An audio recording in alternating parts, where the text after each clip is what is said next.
Might not work.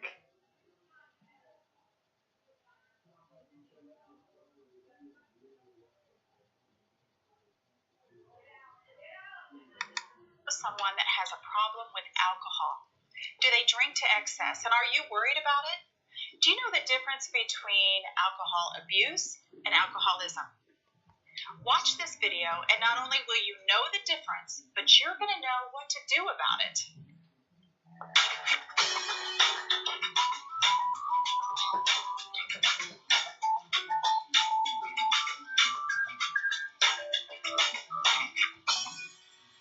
Most of the time, when we're worried about somebody misusing alcohol, we're worried about whether or not they're an alcoholic.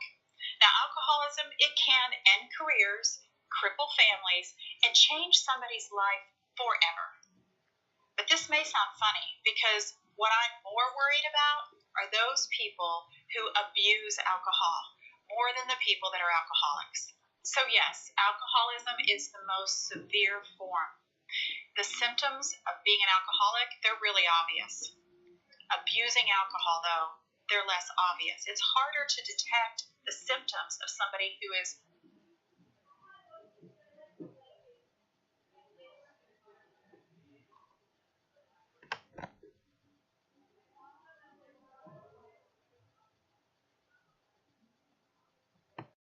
they're really obvious.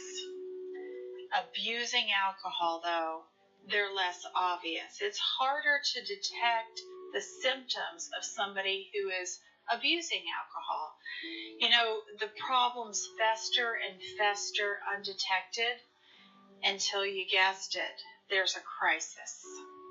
As a psychologist, it's the person who abuses alcohol that scares me the most, because when they're abusing alcohol, there's a slow burn of destruction in their relationships and in the quality of their life. For the people who are abusing alcohol, they will tell me, I'm not an alcoholic because I go days without drinking. I get up every morning, I go to work, my job isn't in jeopardy. I'm in good health, so there's nothing to worry about. When someone says that to me, I tell them, you're abusing alcohol if someone close to you has told you that they're worried about your drinking. You use it as a way to cope with your day. You are secretive about your alcohol consumption.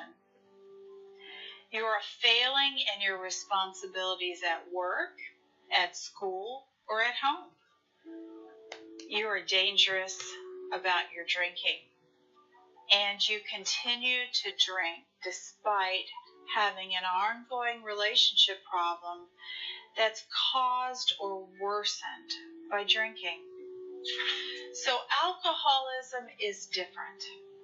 It's the chronic, compulsive, uncontrolled consumption of alcohol. It's similar to alcohol abuse, but it's way more severe, and it has one additional symptom, and that's physical dependency. If you rely on alcohol to function, and you feel physically compelled to drink, then more than likely you are an alcoholic. There are two major warning signs of alcoholism: tolerance and withdrawal. Tolerance means that over time you need more and more alcohol to feel the same effects. With withdrawal, drinking to relieve or avoid those withdrawal symptoms, that's a huge red flag.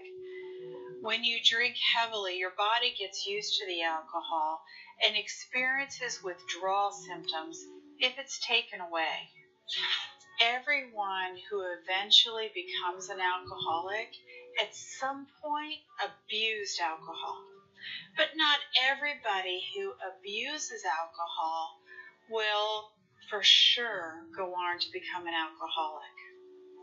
Now, without intervention, chances are pretty good that alcohol abuse will turn into alcoholism. So what do you do about it? You talk about the white elephant in the room. You don't dance around the subject and just keep secrets. You tell them you're worried about him, and you tell them you want to help him get some help. Here are some things to consider when you're trying to help somebody who has an alcohol problem. As much as you may want to, and as hard as it is for you to watch, you can't make somebody stop drinking. The choice is really up to them. The person that you care about is going to need treatment. They're going to need support and new coping skills to overcome a serious drinking problem. Recovery is hard. It requires a lot of time and patience, and it's going to require your support. Somebody who has a problem with alcohol isn't going to just magically be a different person once they're sober. The problems that led to their abuse, they have to be faced too. If you smell alcohol or you see the remnants of alcohol use around, it's very likely that they have a problem. Don't fall for all those ways they try to deceive you. If they don't want you to know something, it's very likely you're not going to find out unless you go look. People who have problems with alcohol very likely also have trouble with anxiety, depression, the stress of everyday events, or they may even have feelings of insecurity.